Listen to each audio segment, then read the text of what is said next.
not. Like,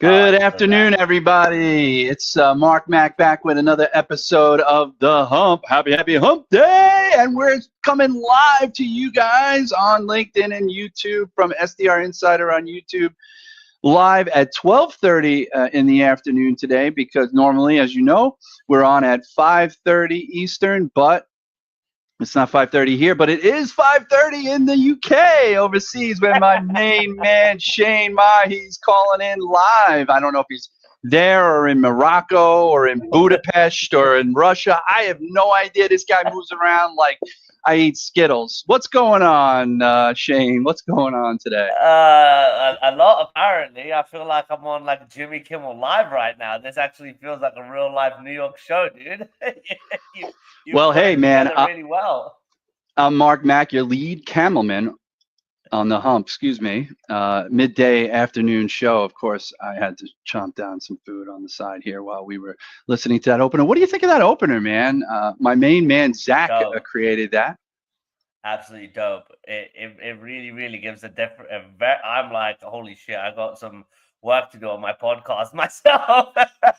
I always think the same thing when I watch other people's podcasts. You know, I had a couple of gents on the last few months that have their own, and like George Kudinaros, he's out of Australia, and he's got a show, and I watched his show, and I'm like, dang, man, that's some, like, I just, you've been on our other show, you're on Mac and Zach in the morning. Zach actually created that.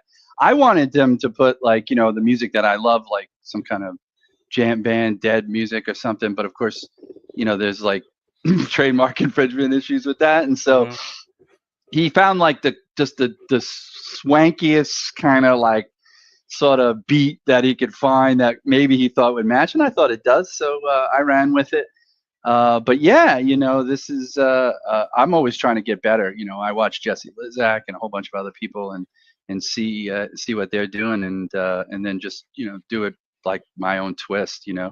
And that's part of the reason why I started this, because I just couldn't just do it by myself. Like, I couldn't sit around and like I was doing a 15-minute on Wednesday, and I just was like, I need more than that. It's true. So but I really welcome to the show. For those of people on the show who don't know who Mega Mahi is, he is the Chief Business Development Officer at Mega. I'm going to let him spend the next 2.5 minutes telling us who he is, where he's calling in from, who's the voices I hear in the background, probably some kids, and anything you want to tell us about yourself, where you're coming in from, and what you might be doing at Mega, and then we'll get into some interesting topics. That's a mouthful right there. So I'm Shane. My real name is Shane Mahi. Mega Mahi was invented about 10 minutes ago, so it's nothing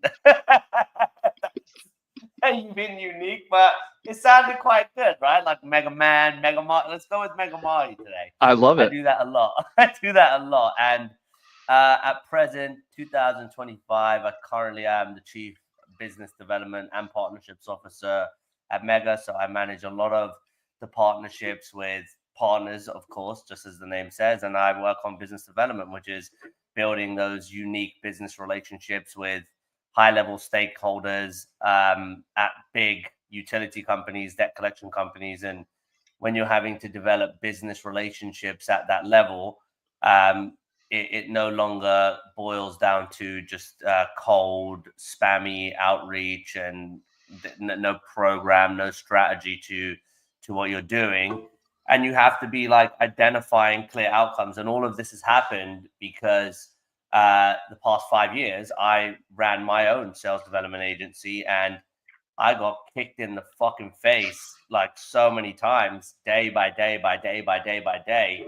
And after a year or two, those kicks in the teeth ended up, I was able to dodge and move and block them, and then really accelerate all of that, and then getting into the position I'm at Mega, which is why I started as $1,000 a month sales rep at like a bogus events company selling bogus courses to financial services companies, and now sitting here is because I've failed so many times, but I failed forward, and I've capitalized on those failures to turn them into learning lessons. I've paid a lot of homage to the school of life.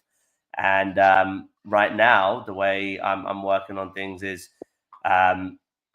just really working on strong relationships. It takes time, and doing a little bit of the harder work with the use of AI to just hone in on those activities that take time, but now you can do them with intent, signals, triggers, and you could just do so much more. So that's hopefully that covers a little bit about me and who I am. Anybody wants to dive a little bit deeper into it, I've got my own channel and shows as well, so you can go over there and we'll let everybody know some of those things throughout the show. You just let say them, and I'll have them banner across the screen. I do have this little thing going already for you. So, but no, thanks for letting us know. Thanks for telling that story. So it's is your kid in the background? Is that what I heard? Yeah, that's Bella. That's Bella. My 3-year-old right now she's now in school, and now she's heavily involved in her iPad. She knows how to scroll through different shows, and this is the only way to keep her as quiet as possible while I do this. No, well, what's interesting, it's obvious, there's so many companies out there that allow the work from home, and some of those things have become commonplace, right? I'm not necessarily a fan of the kid coming on to, like, if you're having a big conversation, like there's a lot of people, and then all of a sudden somebody puts their kid on there and they're doing something silly. It's like, it's a distraction. It definitely is, right? And so if you could obviously do things, and I know it's hard. I have a child too, or I had a child. He's 9, so I could just tell him shut up and go to the other room, and he will. But like, you can't do that with obviously and when he was younger, it was a challenge, but yeah, it's funny. It's accepted, I should say. So nothing to worry about. I think what was interesting, again, and I want to go deeper into this, and you talk about AI, you talk about the transition, and we're always talking about, okay, well, let's not separate the human element and all those kinds of things, but I really want to talk about specifically AI in the niches, and I say it that way because I think that a lot of people out there, look, every single day of the week, more and more people are taking SDR jobs, BDR jobs, entry-level jobs. They got to start somewhere, right? And whether you're going to empower those particular roles at companies with the technology, whether it's AI or it's some of the maybe mainstream and traditional ones that we've been using or have been optimized with AI to be used more effectively, it's still a position. It's still a role that could be played out. We're not here to. I'm not going to argue the merits of full cycle sales versus the SDR AE complex. But what I truly believe that AI voice, or AI in the sense of what you guys are doing at Mega, has its place. It's not going to take over. It can't do what I do, right? Or what some of my friends who are listening, Tom or whoever, that can do on the phone. It just can't, right?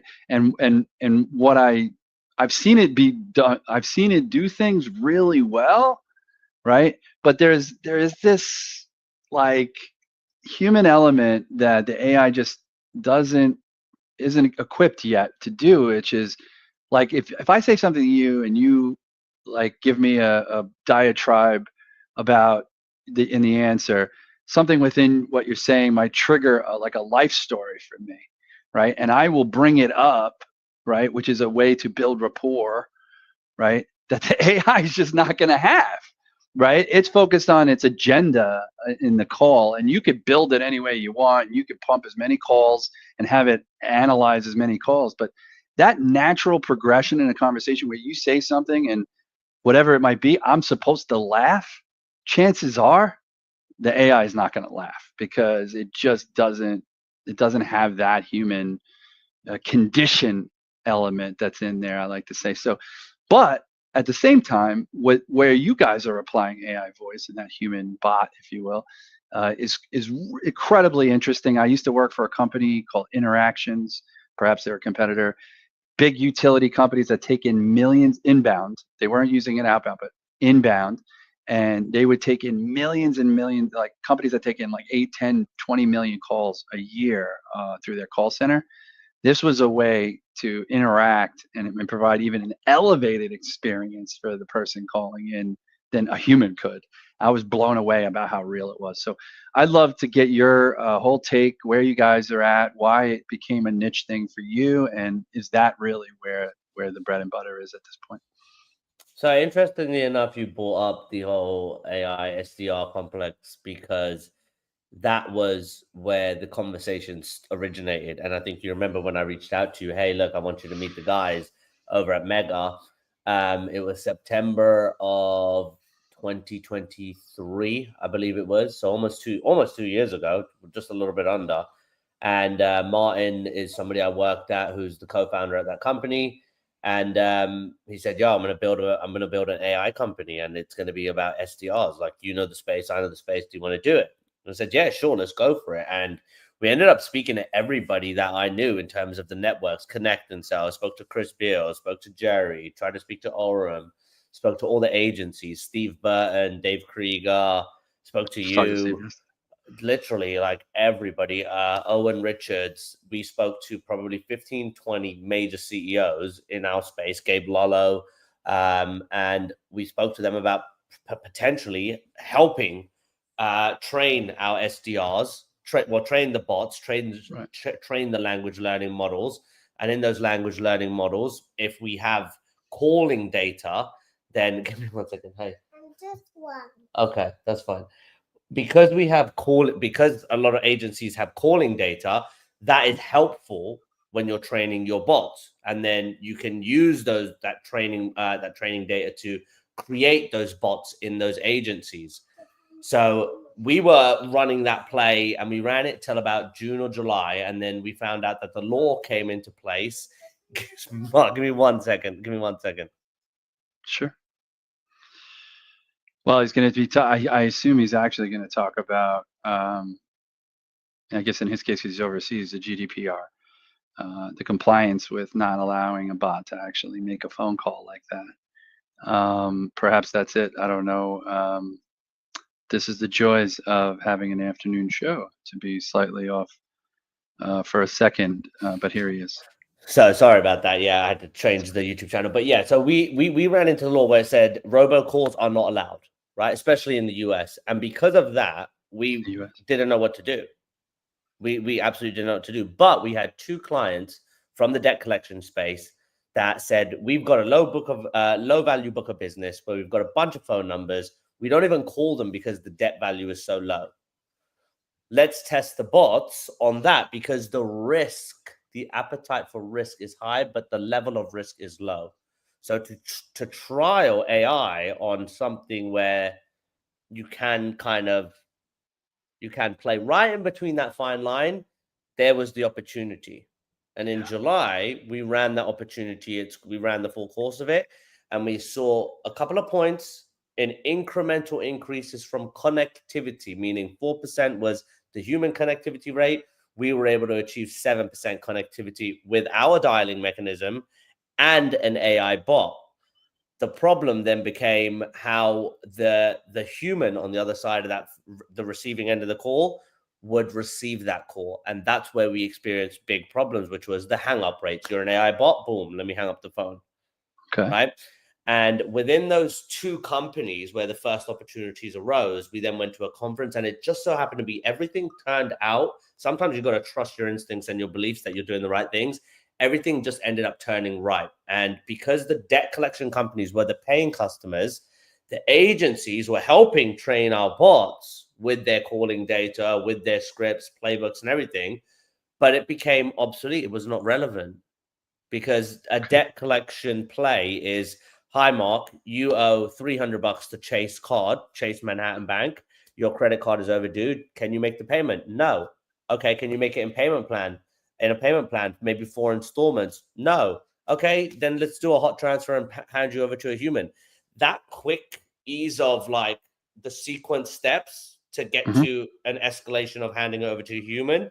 Was That's easy. where AI can become powerful, because then you turn up kind of the quality in those stages of the first conversation that typically only takes a couple of minutes. Then the escalation point is a couple of seconds. Then the final escalation is just a transfer. And what ended up happening was, because the use case became so strong, and data, when you have a bank that hands over your credit card default over to a debt collection agency, whether you're in the UK, US, Singapore, East Jabib, the fact of the matter is they have a permission to call you. You have handed over your calling data, right? Your personal data. It's sensitive data. But that is then passed over, because you haven't done that. That's been sold or purchased by a debt collection agency. And legally, with whatever GDPR, privacy, TCPS laws, all of that then is out the window, because now you have a one-to-one connection with the said recipient, and you can say, hey, I want to call, and it's legit. The only thing the AI has to do is identify itself as an AI agent and then confirm those details, which is, are you Mark? Do you live at this address? Cool. Date of birth. All right. Now let's run the conversation. And over the past, let's say then from July till today, we've been in 6 different events. We've been on stage. We've had our robot call somebody, one of the hosts of one of the conferences with 100 people in the room on stage, and have a collections call on the big stage on speakers. Beautiful. And we ran cold calling, cold outreach. We picked up a couple of crumbs, but as soon as we flipped it into let's shake hands with people now. Let's wine and dine these C-level executives how I want to do it and how I've learned in my old businesses and all my old companies. And it's been like just icing. It's been incredible. So is AI in the niches? Yes, we've gone so far into the niche of being able to outsource a task within a business that a human usually takes. The human has to still man the AI agent. It's now become a task or a function within collections, whether it's in a gas and electric company to handle collections, a debt collection company, whatever. But then furthermore into that, it's in the UK now. Yeah, let me ask you this. Like, so let's I just want to dial into that a little bit. So it escalates. So if the bot comes in, and what if they say yes, I'll make the payment, then they can obviously complete the transaction. Then we send you a link, SMS link. What do you want, an SMS or email link? Boom, click the link, pay the payment, done. Right. Okay. Can I call you back later? Sure, I can call you back later. It's human. Absolutely. Like that, right? Perfect. Yeah. So my question is so if it escalates to the human, right? You say the human's got to be around, but it escalates to human. Theoretically, though, some of these companies, call centers, they're either outsourcing it, or if they have their own, it's hundreds of people. So is it safe to say that that's essentially, I mean, because you want more coming through, you want more instead of hangups, you want more people coming through, so more would get escalated. So it doesn't actually eliminate the jobs at all, or does it? Never. In any way, shape? It creates jobs. It will create jobs, because somebody, again, more is being caught. Let's say you have a team of 1,000 people right now that are situated in the US, right? And you have 2 choices. You have a choice of an offshore team in Bangladesh or Philippines, which massively hits your reputational risk. I mean, your reputation. That's a big thing. Or you can potentially switch into trained AI. And with that trained AI, the only thing you're looking to achieve is connectivity, the ability for the bot to have an initial conversation and settle the dispute without escalating. And then that 1,000 team can now become 100. And you have, let's say, for argument's sake, 900 agents, which is a fraction of the cost. And then you only have 100 people, because just like sales, dude, and appointment setting and SDRs, those debt collection companies go through the same problem. They call and get banged on, but they probably get it worse because they're calling about money you owe them. And don't get me wrong, I've beat a couple of those guys up in my time. Do you see what I'm saying? Listen, I want to actually. I do want to. I still want to stay on this topic. I want to. You said something really intriguing. Reputation. Okay. Yeah. When I get a call from somebody who is maybe legitimately trying to collect money from me, and or maybe when I'm dealing with doctors' offices, maybe not, or like maybe collections on that, or payments on that, or any of those kinds of things. American Express, for example, even though they're much better, I think they vet out their Indian-based operation a little bit better, and they teach them English. But I really, I mean, maybe it's the New York in me, but I have a real problem, even though I live amongst the biggest, potluck of the world here in New York. I believe that it's a challenge for me personally when I don't understand what somebody's saying, and they're speaking English, but because of their accent, because of their vernacular, dialect, or whatever, it's really hard. And especially if it's a collections call, it's even more frustrating to me, right? And so I feel like maybe that doesn't necessarily ruin the reputation of that company, but I'm thinking about that in terms of, even if you're calling Best Buy to get some service, or you're getting some tech help somewhere, or whatever it is, and the first thing you hear is just somebody who doesn't speak really good English, and it does reflect, ironically, on a company. Um, Wherein this AI, voice AI now, can be trained to speak American, South African, British, which is perfect. I love that accent. Your accent, that is. Is much more welcoming than any of those other ones. Is that a really? I mean, is that a real, like, selling point? Of course it is. So, for example, one of the use cases we have for one of our clients, actually one of the first clients we took on board, we met with the CEO, came down from Scotland, and we recognized through the conversation we had with them dialect and the difference in tonality and how people speak in London, like myself, versus somebody in Birmingham, which is, let's say, 100, 200 miles up. And then you take another 200 miles up and you're in Manchester, and it completely changes. And then you go into Scotland and it changes even more.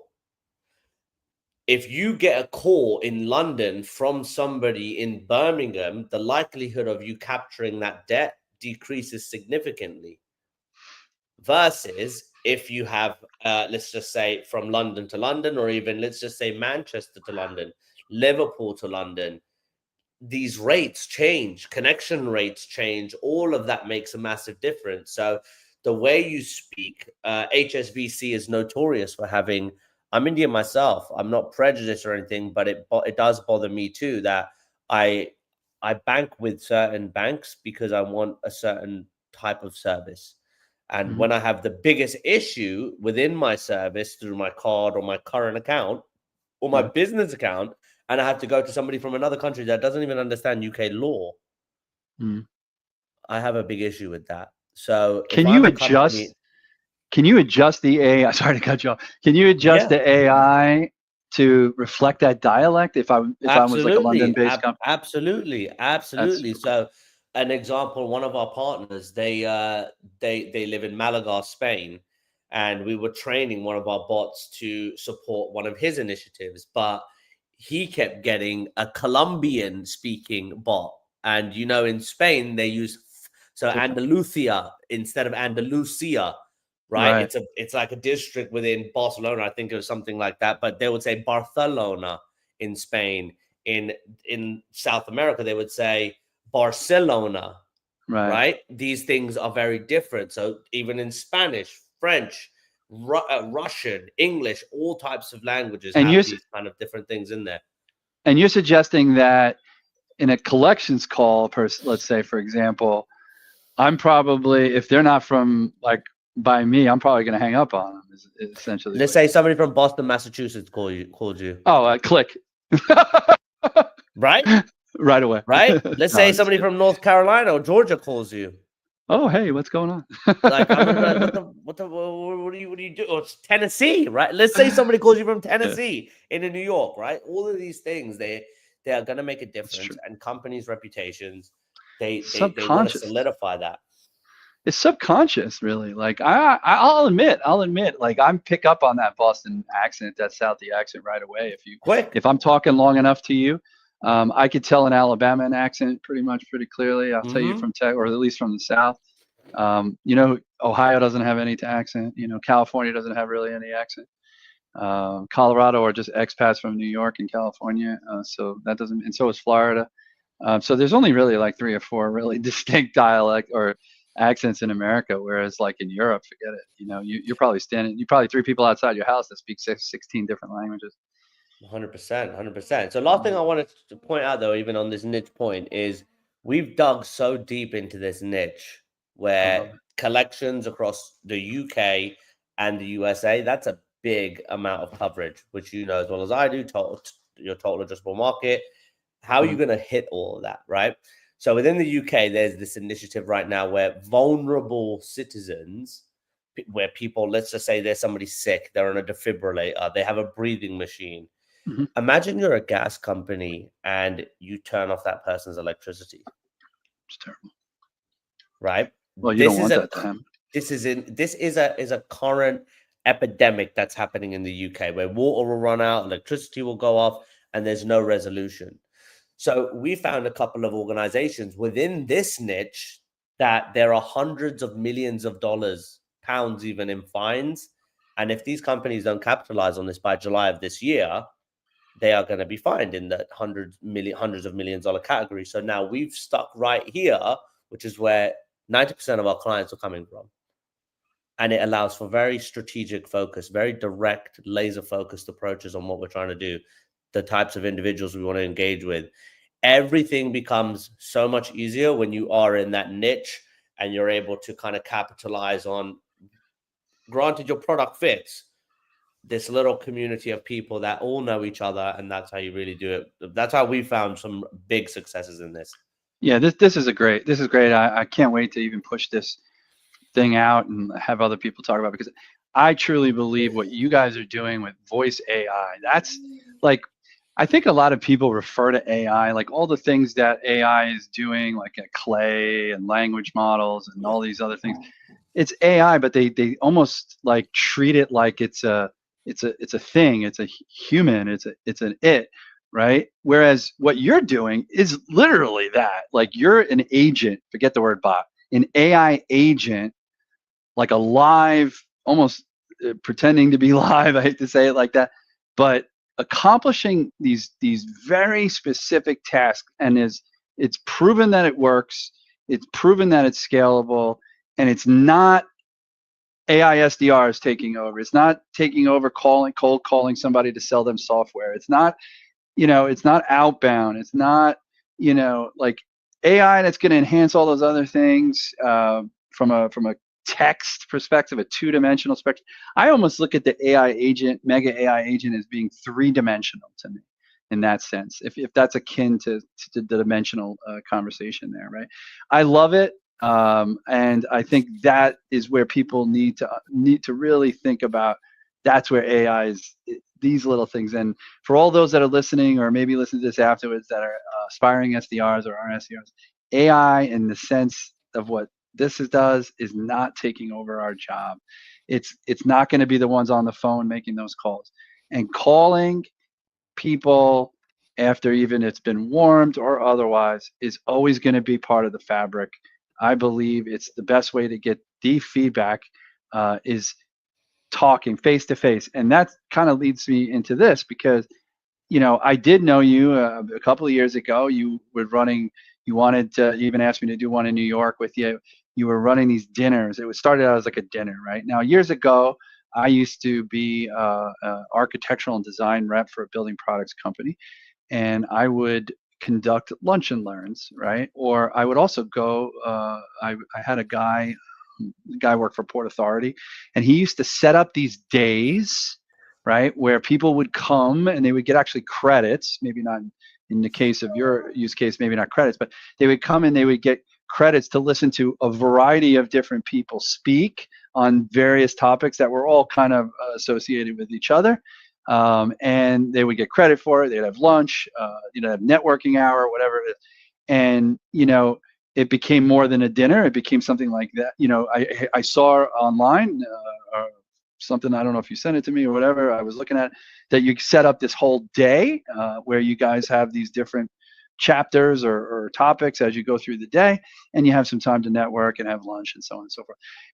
And trade shows are obviously on the rise as well. So the live event thing, talk to us about how you transition from just doing that dinner to doing these like full day things.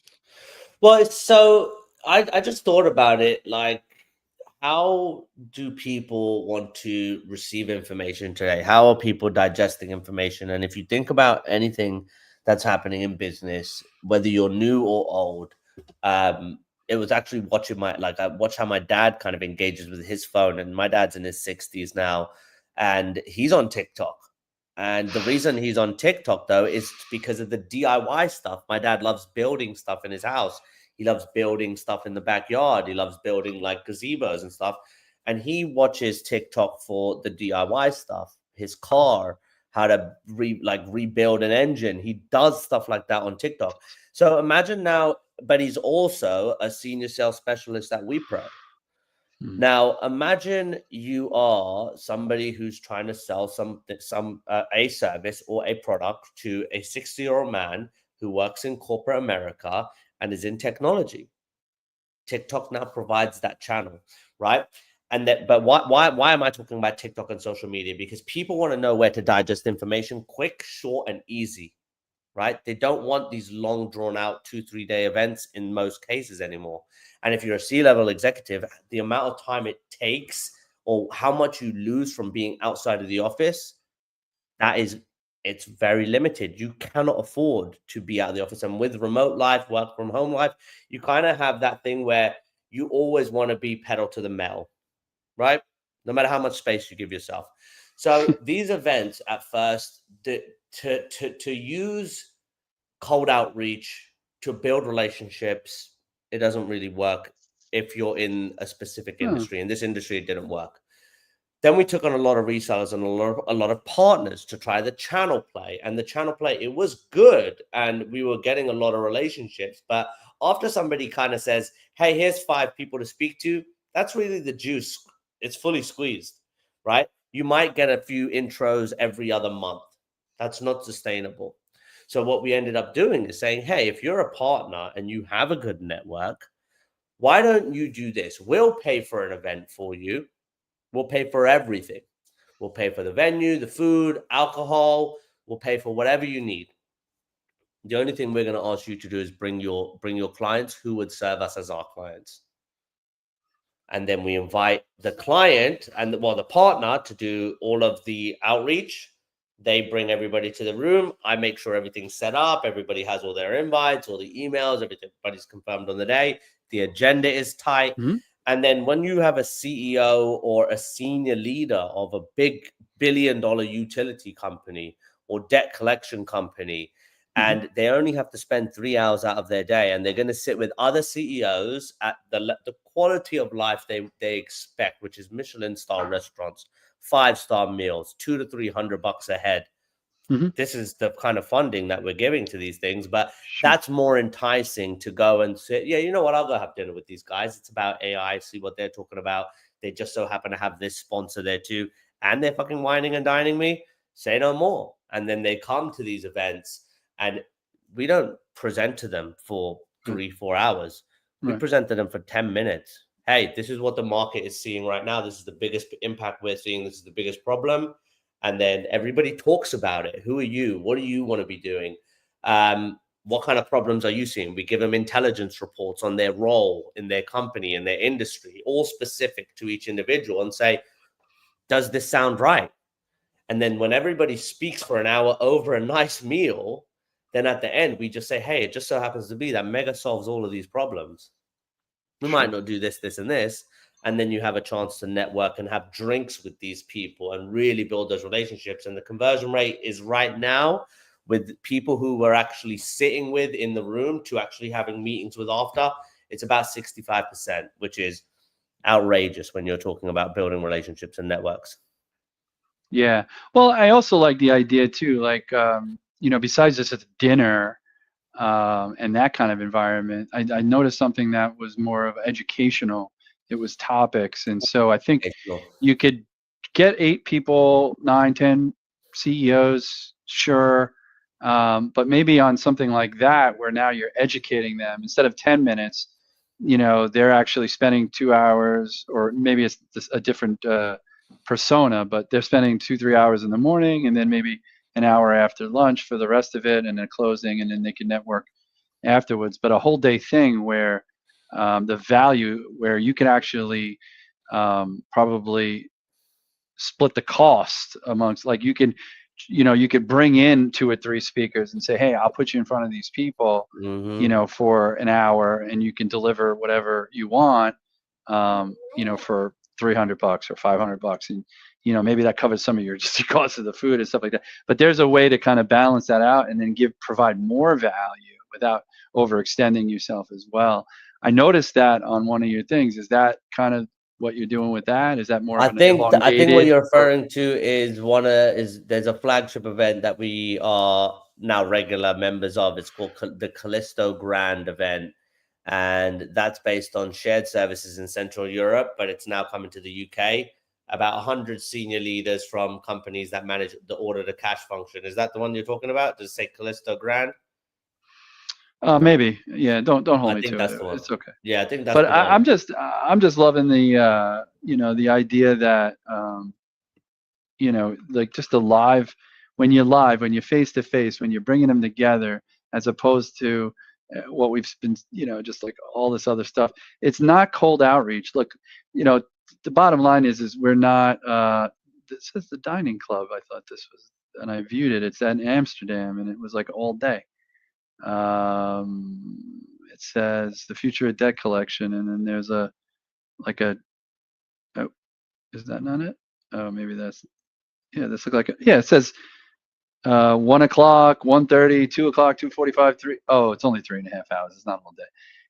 It says this is the one. This is just the dining club, Future of Debt Collection Yep. So that's what they are. We call them in mega Amsterdam. Now dining you go club. there in Amsterdam. That's not far for you, right? Oh, dude, that's an hour flight, and Amsterdam, and it's right again. I picked the hotels. I picked like the most plush hotels. This Yeah, one is right in the center of Amsterdam. Like this one is outrageous. Like cool. the feedback I got from the CEO on booking this venue. Yeah, but Now, again, it's now really let's exciting. now let's like I want to segue a little bit with the live event, because the live events, right? Not everybody's, this is a great concept. You get these people together. Maybe some people are calling it like a leadership dinner, or maybe they're calling it like a mastermind thing Yeah, or like something like that. There's executive roundtables. executive roundtable, and these guys, some of these big guys at millions of companies, they know what this is about. And especially when you're offering something like of that caliber, hotel wise and food wise and drink wise, yeah, they're likely to say, here's my peers, and I'm always looking to learn. And quite frankly, if they do accept it, part and parcel to people who do attend those things is their growth mindset, right? I always talk about this, even with respect to some of the things that we do on a day-to-day basis. Is when you're calling somebody and cold calling somebody, right? Let's say you even call an owner or CEO somewhere, which I do a lot.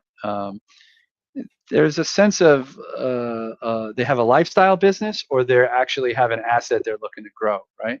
Lifestyle business person is probably not going to pull the trigger, even if they do have pain, right? Because I always talk about, you have to have pain really for somebody to actually pull the trigger, but that's not true. You can entice people who have a growth mindset to buy your product or service if you could show them or prove to them that it could potentially increase their revenue, or improve their profit margin, or whatever it might be. But it's kind of like the people without the growth mindset, the lifestyle business people, are the ones that drag you on, that kick your tires, who are the ones that'll maybe shine you on, and maybe not even take the call, and you wonder, why didn't I get that? And the reason why you didn't get that is because they truly just don't have a growth mindset. They're in a lifestyle business. They're making $500,000 a year. They're driving their Mercedes, and they're fine, right? And there's nothing that your product or service can do or say that it would actually change their mind, and you just wind up kicking, wasting time. Now, if you got that guy potentially who might agree, because he is passive, might agree to go to a leadership conference like that, or a mastermind roundtable, and have some fun like that, and spend the time with those, he might actually get on the other side of the fence. But that's always the distinction. So when those people come to one of those events, they're probably people who absolutely are growth minded. They want to grow, they want to learn, they want to share. Maybe they're just, maybe they're on the other side. They want to share what they've been successful at with other people, just as a philanthropic thing. But when you have that live event and they're face to face, there's nothing short. There's nothing in email or DMs or even on TikTok that's going to replace that, without a doubt. I think the best thing about it again is that sometimes they want to share what they're doing, but it's also when they see the guest list and they do see it's a legit dinner with other companies that they're not only competing with, but some cases they are doing business with or partnering with. They really want to hear from them. Like, all right, how are you? Like, all right, so let's say it's a regulatory issue that we're focusing on. How are you covering it, right? How are you guys covering it? What are you guys doing with this problem? Have you guys figured out the solution? Well, we're doing this. Then we get the credit reference agencies in there, and then but because you have perspective, and the thing is, you can't just have any Tom, Dick, and Harry in there. Like, we have perspective from legit people, Yes, like legit regulatory bodies from the UK, consultants that have been in the industry for 40 years, like that people look up to. And that is what makes it difference, because when you're a lead consultant, lead rep, or lead professional in a massive business, you don't want to hear from no bum or some bozo who thinks he knows what he's doing, like 25-year-old kid. Like, no, you want to hear from what is the latest and greatest and how can I stay ahead. Now, do you sit back after some of these events and you're like you don't even know what to write down? Like you probably have absorbed so much incredibly valuable information to get those people in the room and to really hear them talk with the words they use and the way they talk about their business. And it's got to be it's confusing as fuck, dude. It confuses the hell out of me because it's about an industry I'm not familiar with. This is the thing. That's what I mean. It's familiar with the agency space and sales prospecting and sales enablement and fast tracking a sales process, right? Or a sales cycle. That's my world. That's what I'm really good at. And strategizing around that. But when it comes to these debt collection things, it's like I'm honestly like a fish out of water because I don't know what that process is. You know what I mean? Yeah, you might know that. You might not know that. But like, let's just say for argument's sake, you've got these people in the room. They're also running a business, right? And when it comes to running a business, there are certain fundamental things, whether you got them right or wrong in your business as you grew them, that doesn't matter, right? But that they exist, like, assets and liabilities, right? And okay, so you've been able to actually talk about your product probably in a way from these calls that makes more sense to them from a business process perspective, right? You might not understand the legalities of it all, right? And you're learning that. But from a perspective of, we need to collect this money because this is that side of the balance sheet and this is that side of the balance sheet. And I think when it comes to helping people with whatever tool or service that you have, product or service you have, it's all about what's broken or what needs or what can be optimized, right? And so it's pain or it's growth.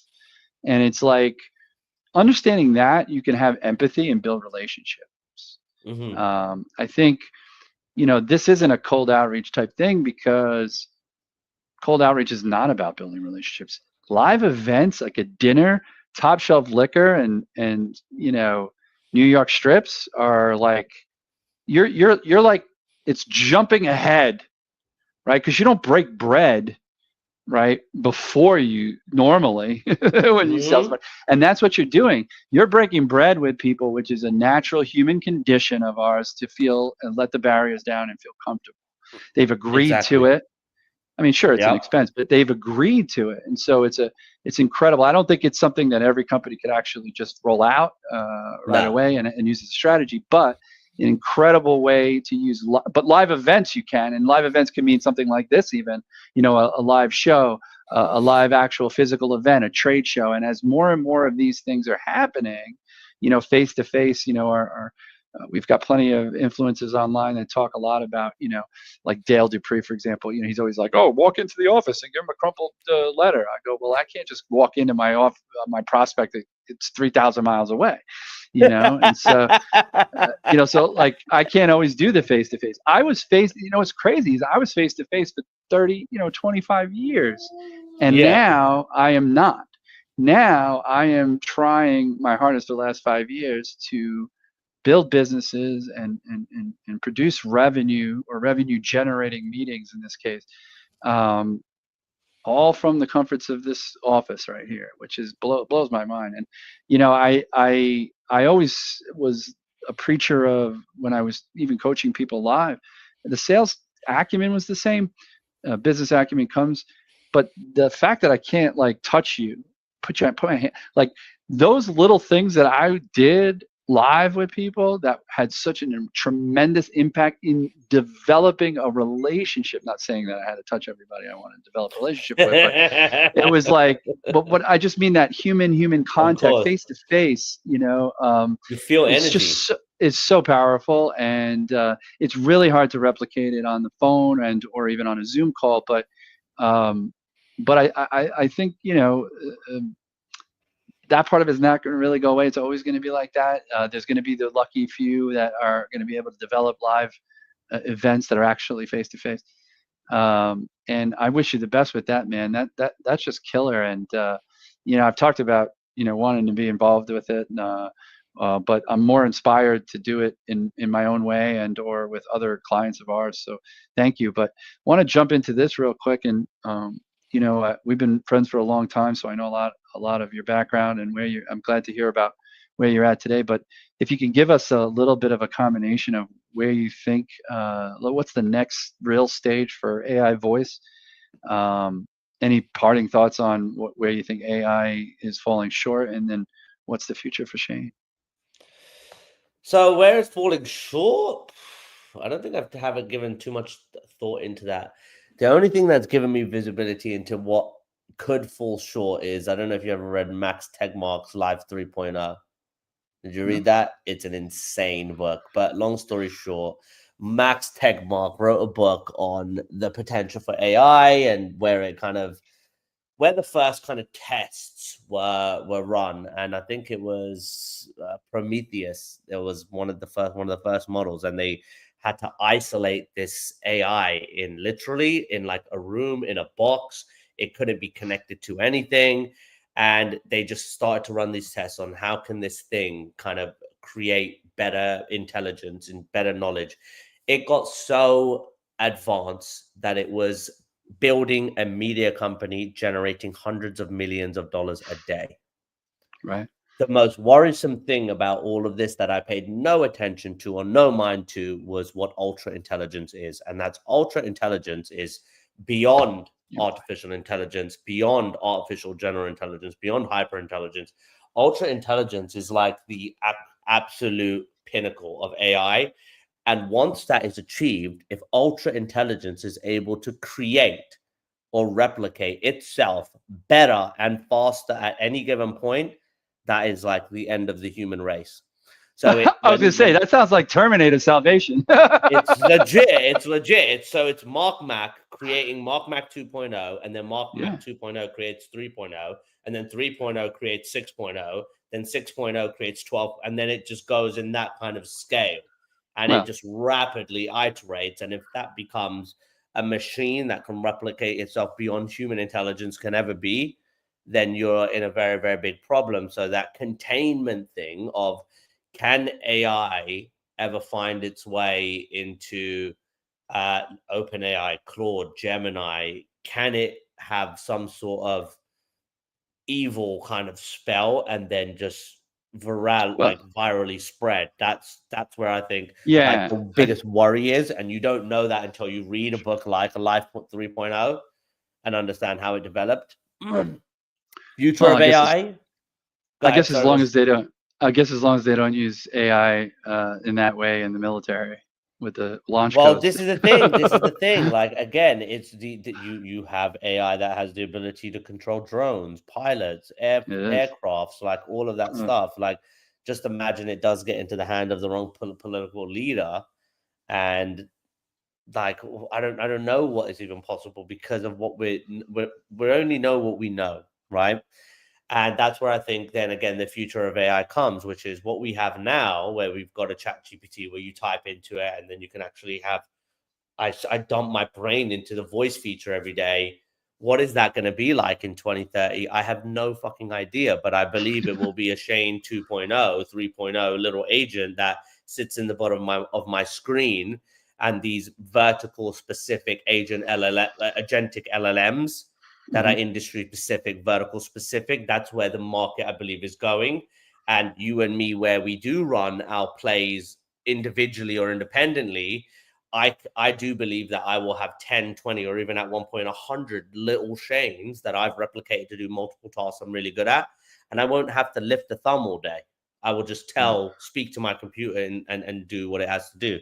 The future of what I want to do, build this company to $1 billion company, outrageously optimistic goal, but build this company to $1 billion valuation, exit with a huge payout package, and then I will be buying and investing in companies and hopefully just be a very rich man and help a lot of people achieve the same dream. Yeah, man. That no, obviously, I appreciate that. I mean, you're there and back, and that's what drives you. So I totally get that. I think it's funny because AI. I always just like when the language model, large language model, there was this big rush like, oh, you got to learn how to do it, learn how to develop, learn how to write them. And then, OpenAI, I remember you came to me and you said, I got 30 of them up there, man. Once you get the subscription, you just go use them, right? And so they started building these things, right? And then it just sort of like, I always kept saying, like, I'm not going to go crazy and try, not that I can't learn anything new, but I didn't want to go crazy. I know what I'm good at. I didn't want to go crazy in learning that stuff. Because my thought process was that some of these other tools out there that I maybe use more traditionally on a regular basis are eventually going to embed this technology, if you will, into it. I never used the word even AI in sentences or in speech like as it was human, right? Like it's always just something that's a tech. It's artificial intelligence technology. It's like it's a script that's being written. In this case, a large language model. And so I just felt like, oh, it's moving so fast. I don't need to move as fast with it. And then all of a sudden you have this clay thing and everyone wants to be a clay engineer and a GTM engineer. And it's just a new word, just like every other word was new. And eventually it's going to play a role in trying to figure out what its real problem is. And I talk about this with Sean Cease a lot, is that a lot of the tools out there are just answers to the wrong question that's being asked. And they don't really understand the problem at hand that they really need to fix. So they think a shiny object like high level or whatever is going to be the answer, and it may not be. It's really in the process. But the AI that you are involved in, I really truly believe in the niches is where it's going to proliferate into other kind of sub segments of that, even task oriented things that it could take over, that can empower, doesn't replace the job of maybe what you think it would take over. I think what I hope people could take away from this is that they shouldn't be afraid of it, just embrace it. But you don't have to embrace it where, like, if you don't learn how to do clay, you're going to be a loser. No, there's people online that say shit like that, and I'm not going to mention their names, but you know who you are. And not everybody needs to be a clay agent, right? So for me, it's like where I see like maybe an AI, a bot of my own or agent, Mark, right? As soon as it learns me and learns how I talk and how I do things, as I continue to iterate. And that's always the problem. We're always getting better. So if you're not constantly, that's the other thing about AI voice and those kinds of things, is if you're not constantly feeding it information, it's going to be a little behind, right? And I think that's part of the problem, right? Is the collection of that, how it's distributed back to the AI itself, whatever it is, and how it absorbs information and how it learns from it, machine learning or whatever.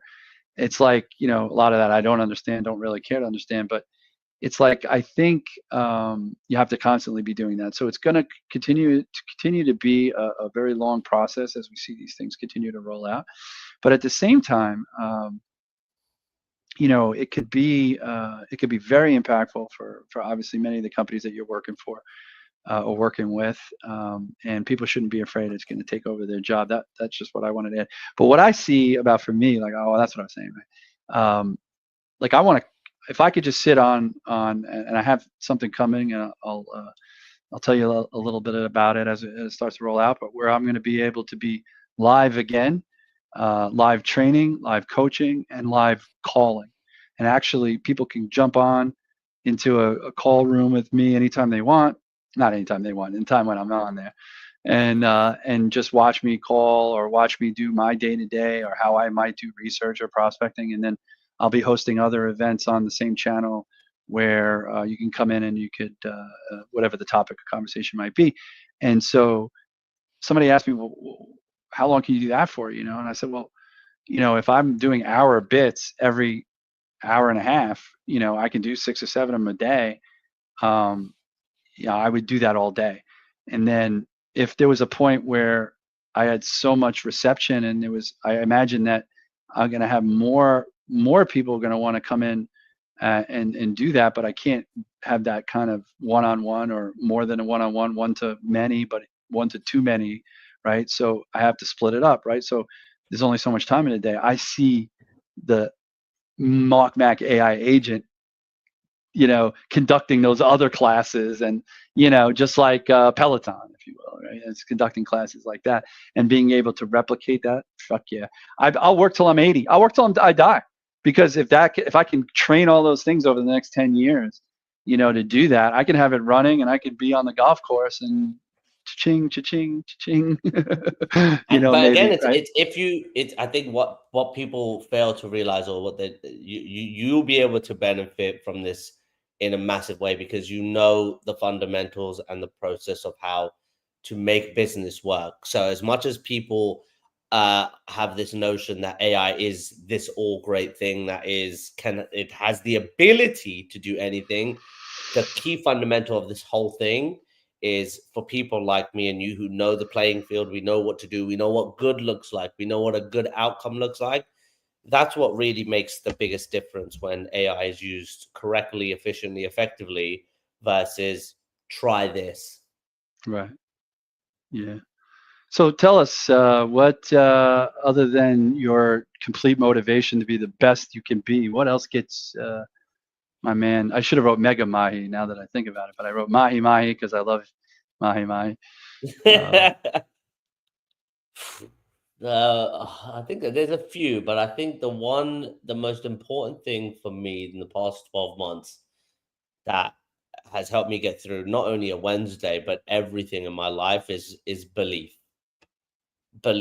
that what you as long you've got, first of all, you've got to have your values aligned. So as long as your values are aligned and they're congruent, they make sense to who you are as a character, and then everything you do, you just believe that the process will take you to your final destination. As long as you can do that, the likelihood of those outcomes taking place can be 100% hit after hit after hit after hit. And before you know it, consistent belief in the right things and doing the right things can take you, mate. You know where I was last year, in May of last year. I was in a very deep, dark place, very, very dark place. Today, I'm the best I've ever been in my life. And it's because I believed that that 365 days that I had ahead of me, that one day at a time, that one gym session at a time, that one action daily would make the difference. It made all the difference. And it all Yeah. came down to belief. Oh, I appreciate you sharing that. I mean, I think some people struggle with, they have those, sort of overarching beliefs in themselves and what they're doing and their principles, their guiding principles.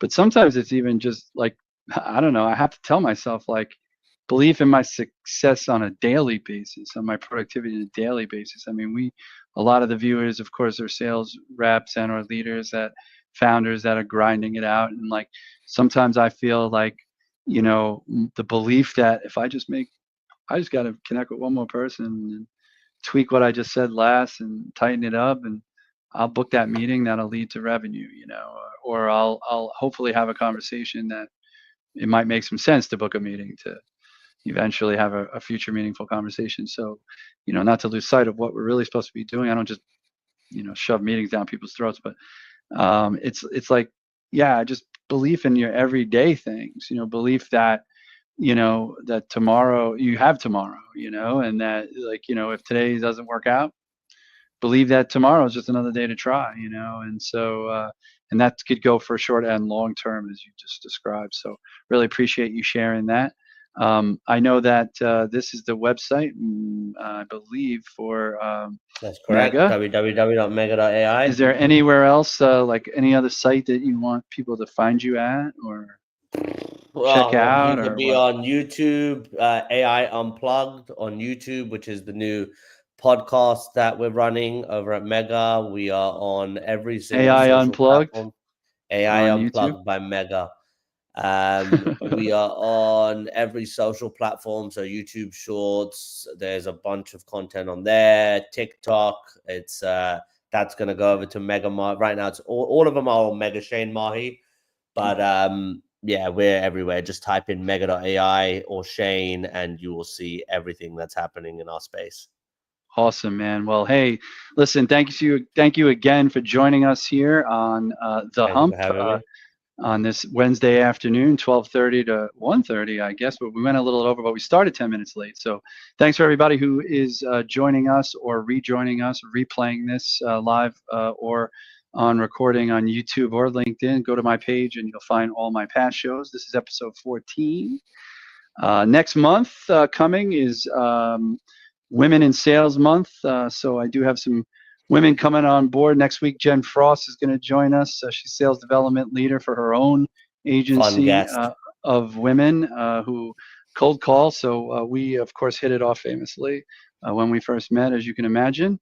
But stick around for a couple seconds after we go off. But just thank you, everybody, for joining us. Check out Shane Mahi. Check out Mega AI. I'm Mark Mack, your lead camelman. And this is Happy Hump Day from the Hump. Peace.